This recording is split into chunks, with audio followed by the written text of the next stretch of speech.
स्वभावचिन्मयानन्दं कृपापूर्णं जगत्पतिं हरिषड्वर्गजेतारं नित्यानन्दगुरुं भजे. The 7 layers. I think you can show the 7 layers once more.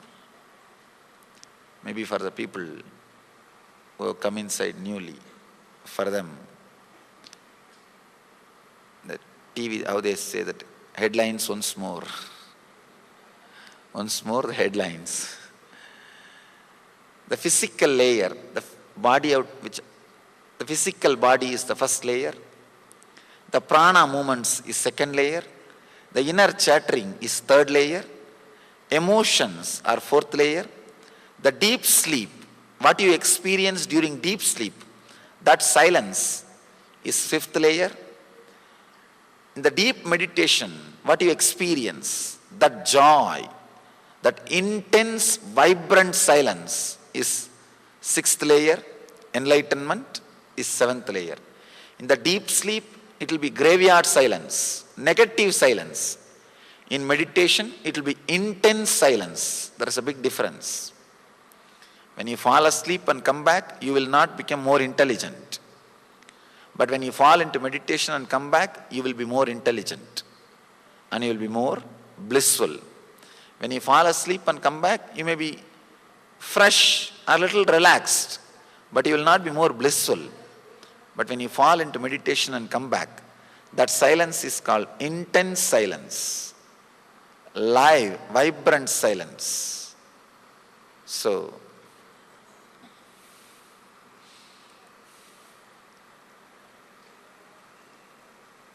the 7 layers,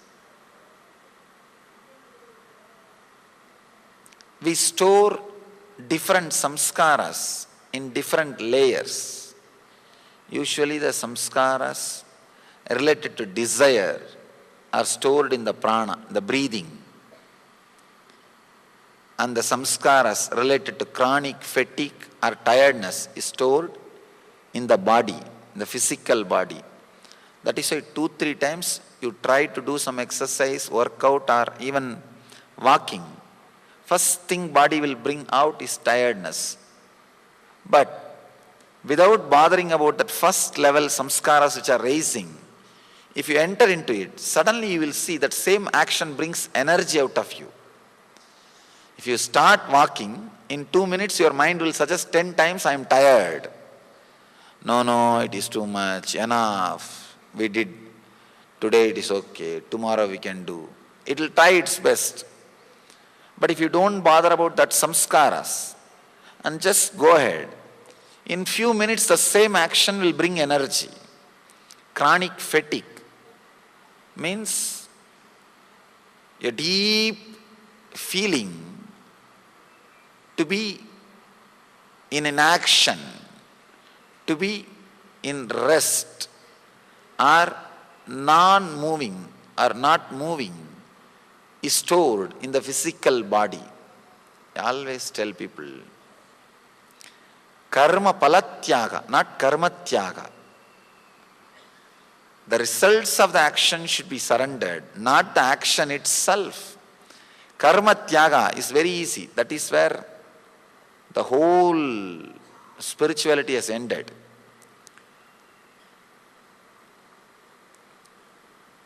The worst thing happened to India is not our tradition, not following our tradition, not following what Krishna said, not following what our traditions have presented. But constantly I am seeing the superficial analytical reports. These fellows go on abusing. The other day I was reading an article. There was a technical term they started using, Hindu rate of growth. I was surprised. It's just, he means the suffering of India is because of our tradition. It is not. Suffering of India is because we did not follow our tradition. We did not imbibe our tradition. Instead of doing karma palatyaga, we started doing karma tyaga, stuck in the first layer. stuck in the physical layer itself. I've seen in the villages, many places. There are some great things in the villages. There are some things like, instead of karma balatyaga, karma tyaga, like till morning 10 o'clock you will see tea shops will be filled. People will be sitting and talking. If you want to listen to the great Vedantic truths, go to the village tea shops morning 10 o'clock. You will see there people will be sitting and just sipping the tea. Oh, without God's grace nothing can be done. Only by God's grace anything can happen. All great truths, but just to justify what they are doing, not to internalize.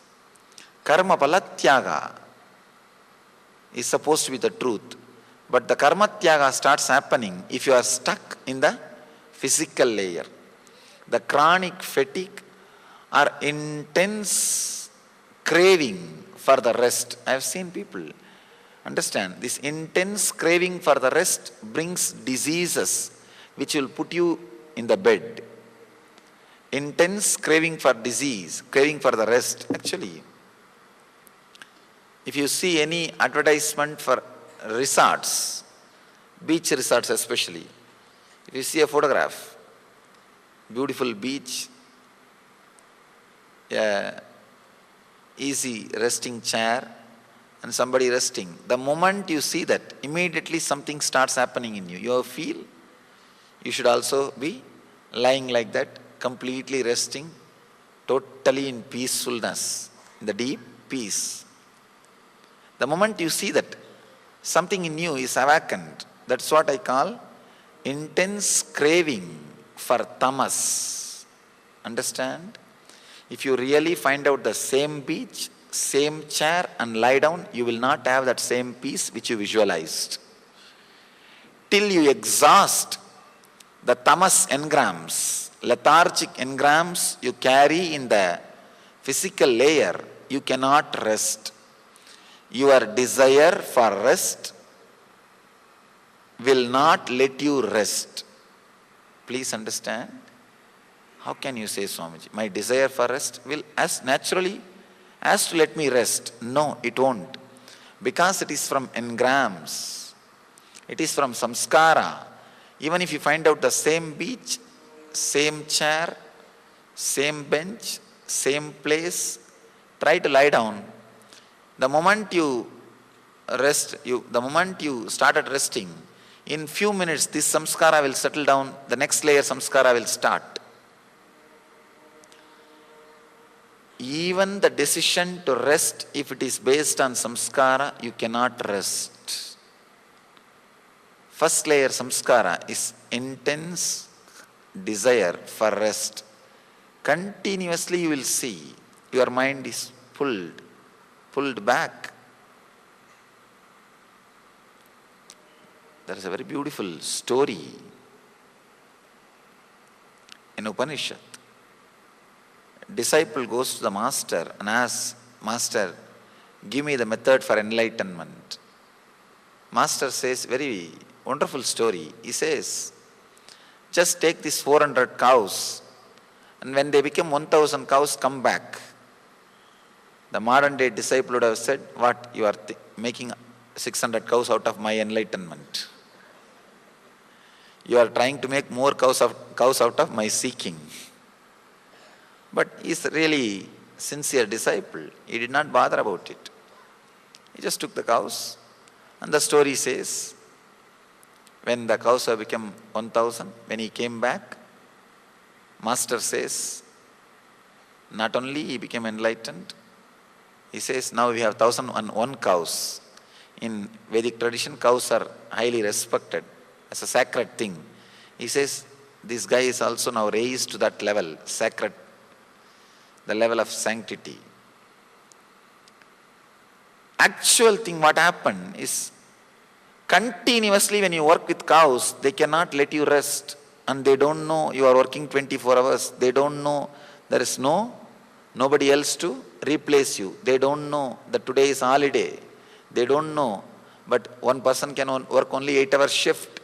They do not have all these problems. They will constantly demand your attention. This guy, by working continuously with them, the deep desire for rest has disappeared. I can say, the deep desire for vacation or the deep desire for rest, the chronic fatigue, if it leaves your system, 90% of your spiritual journey is over.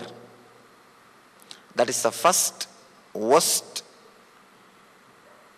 problem. First layer samskara. The second, in the prana sarira, in the pranic layer, you store all the desires. That is why whenever your desires are changing, suddenly you will see the breathing pattern will change. If you are caught by strong desires, like a lust or anger, even anger is a kind of a desire. Strong desires, your breathing pattern will change. It will be chaotic. The third layer, mental layer. See, the pranic layer, second layer, you store your thoughts about how your life should be. In the mental layer, you store your engrams about how your life shouldn't have been. Means guilt. If your energy moves towards the future, it is desire. If your energy moves towards the past, and continuously it is rotating only about the past, it is called guilt. If it is flowing continuously towards the future, it is desire. If it is flowing continuously towards the past, it is guilt. Different ways of moving. The mental layer, the third layer, you store the engrams related to guilt. The fourth layer, in emotions, you store all the visualizations related to pain. Understand? The fourth layer is very powerful layer. In the fourth layer, you don't need any action or information to strengthen the engrams. In the first two layers, you need action to strengthen your engrams. Means the tiredness or the desire for vacation. The more you give the vacation, the more the desire will be strengthened. Same way, other desires, the more you enter into action based on those desires, the more the engrams will become strong. The third layer, guilt related engrams. You don't need to do the same action, but just the information about that action. Means, if you have seen the same place, or if you are seeing the same person, if you are seeing the same situations, immediately that engrams will become strong and it will be awakened. But in the fourth layer, pain engrams. First layer, chronic fatigue, lethargy engrams. Second, desires. Third, guilt. Fourth, pain. The pain layer, neither you need action, means you don't have to have the same pain again and again, nor you need information related to pain. You don't even need to receive information related to pain. Just the engrams are enough, they can multiply, they can expand, they can multiply. The deeper layers, the fifth layer, the layer you experience in the deep sleep, there, even though engrams are there, you cannot do anything about it. Because in the deep sleep, your mind cannot do anything. It's an unconscious layer. In the first four layer, if you can reduce the depth of the engrams, samskaras, naturally the fifth layer and sixth layer will be cleansed. Fifth layer will be cleansed if you clean all the first four layers. If the fifth layer is cleansed, you will start experiencing sixth layer more and more. Sixth layer, meditation layer. Fifth layer is deep sleep layer. Sixth layer is meditation layer. If you are getting into the deep sleep layer more easily, it means the first four layers are clean. If the first four layers are not clean, then you will suffer more in the fifth layer. That is why the more stress and load, so much of suffering related to sleep starts happening in the life. Sleep has become a big problem. Now, especially in the developed countries, I am seeing they are able to get beds but not sleep. Their infrastructure has created the facility to have beds and different temperature, different comfort, so many things, but not sleep because too much stress. Not only that, if these four layer engrams are too much, in the fifth layer, the relationship between you and your body gets disconnected. I always tell people, reducing the engrams in the first four layer is making friends with your body. Making friends with your body because you don't know how we are abusing the body. Understand? If you are having overweight, it is directly connected to some of these engrams. When you feel emptiness inside, lonely, you start feeling it. Sometimes you start feeling it by food or by drinking. Any one thing. Every single thing happening in your life is directly connected to some engram. Removing these engrams, I can say, is making friends with your body. Making friendship with your body. I can say this is the best way to heal. The other day, I received a big letter and a report from one of our devotee in USA. She came to our program maybe 2 years ago. Of course, the same meditation which we are going to do now, she did that meditation. She had a tumor in the Mooladhara, root center. She had 3 times surgery. She herself is a doctor. But again and again the tumor was growing in the same place. She came and she was doing this meditation which we are going to do today. And she was weeping uncontrollably during the meditation. I tried to tell her, please relax, but it was uncontrollable. Anyhow, after the meditation, I asked her, what is the problem? She said that I suddenly again relived the guilt, the young age she has been abused by some of the close relative, some physical abusing, maybe sexual abuse. She said that suddenly that samskara opened up, that guilt opened up. I relived. That's the reason I am not able to control. I was uncontrollable. Please forgive me, Swamiji. I said, that's okay. Let it leave.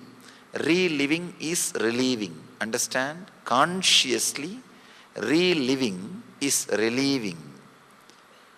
And you will be surprised.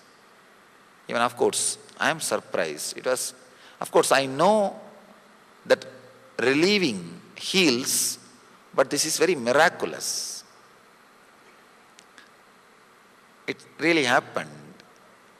And she says, after that relieving, after that meditation, within a month the tumor disappeared and never came back. Now at least 1.5 years over. Did not come back. I was shocked. I said, of course I know relieving heals, relieving the guilt, releasing all the samskaras heals. But this is really miraculous. The guilt which she created in the young age, not only about that, the hatred about, it has not only evolved as the hatred, as a hatred towards that person, it has evolved as hatred towards the self, towards herself, and the part of that body part. So that hatred has become tumor and sickness. When that engram was released, when that guilt was released, when she became pure, when the guilt has left her system, suddenly she came back to health. The system came back to health. Understand? So many pains and sufferings, physical and mental illnesses, we are storing in our system in the form of some engram. Not only diseases, even disorders, weight, obesity, overweight, obesity, or many other disorders, even those disorders are directly connected to some of our engrams, working on the first 4 layer engrams and releasing them, reliving them and relieving them will heal your system very powerfully. Understand? It is little strong method, little strong technique.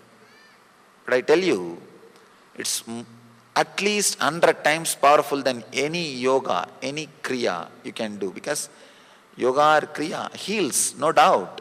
It takes its own time. This is like directly attacking the root center, root cause of suffering. Yoga starts working on your physical body, exhausts all the tamasic engrams and heals you. Kriyas, the breathing techniques, they start working on your pranic layer, second layer, and releases the desire engrams, reduces the stress and starts healing. But this method, the meditation techniques, straight away works on your 4th layer. You can work only maximum up to 4th layer. Beyond that, your logic cannot travel, your effort cannot do anything. Beyond that, only the master's presence can do any job. Anyhow, you can work up to the 4th layer.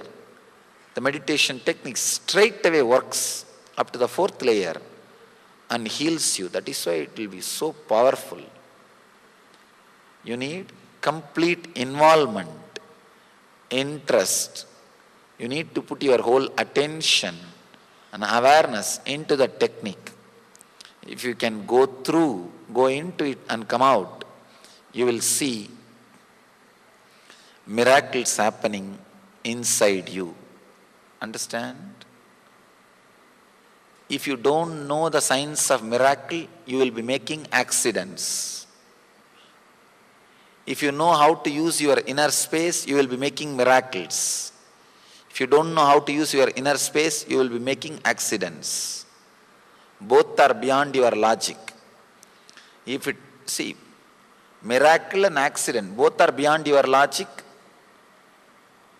If the effect is favorable to you, desired by you, you call it miracle. If the effect is not desired by you, if it is not benefiting you, you call it as accident. In your inner space, if you know how to use, you will be constantly making miracles. Purifying the inner space is planned for miracles. If you don't know how to use, you will be constantly creating accidents because you will be attracting the same frequency incidents in your life, same frequency actions in your life. So, this is a wonderful truth which you need to internalize. Not only internalize, experience by entering into the process. Understand? I don't even want to use the word meditation technique for what we are going to do today. Today we are going to do 2 things. One is process. Maybe the second one can be called as meditation. The first one cannot be called as meditation because It's more like reliving, going into all the things about which you are afraid, all the things which frightens you, facing them, living them, reliving them. I call this as reliving. Reliving is relieving. And we will enter into meditation technique. Very powerful technique which you can carry and practice in your home every day. Can anybody become the master, or he is the chosen one? Nobody else needs to choose you. You need to choose you, that's all. Understand, fortunately, masters are not chosen democratic way. Nobody need to vote for you. All you need to do is, you need to vote for you, that's all. You need to choose you. Nobody else need to choose you. Just decide consciously, from today, I am going to live the reality, the truth of my being. That is the decision. You have become master, that's all. I always tell people, when I say I became enlightened on a particular day, do not think something has happened in my system. Of course, something has happened, but that is not the actual main thing I want to convey. First thing, what happened? Very consciously I decided, let me live my enlightenment. Because I decided as an after effect, as a side effect, something has started happening in my body and mind. But people are always thinking, first that experience should happen, then you will decide. No. First the decision has to happen, then experience happens. So nobody else needs to choose you. Just you choose yourself. That is the best thing. Fortunately, there is no election for choosing the masters. In yesterday's meditation, I felt strong concentration between the eyebrows and vibration in the spine. Is this normal? Yes. Wonderful. You really had a good meditation. Vibration in the spine means the part of the Kundalini energy gets awakened. That is good experience. Somebody has written a question in Tamil. I may not be able to answer that, so I'll answer the other questions.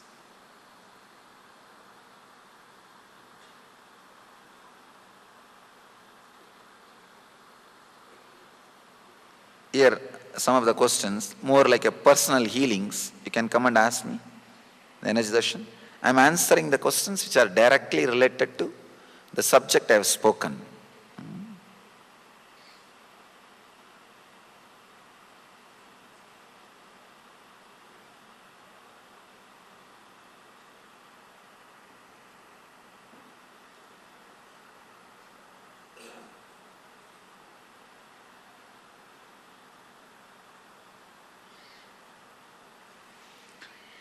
Swamiji, I would like to know the purpose of our life, our world, our universe and our God.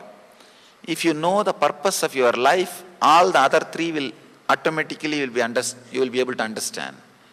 If you know the purpose of, here you are asking.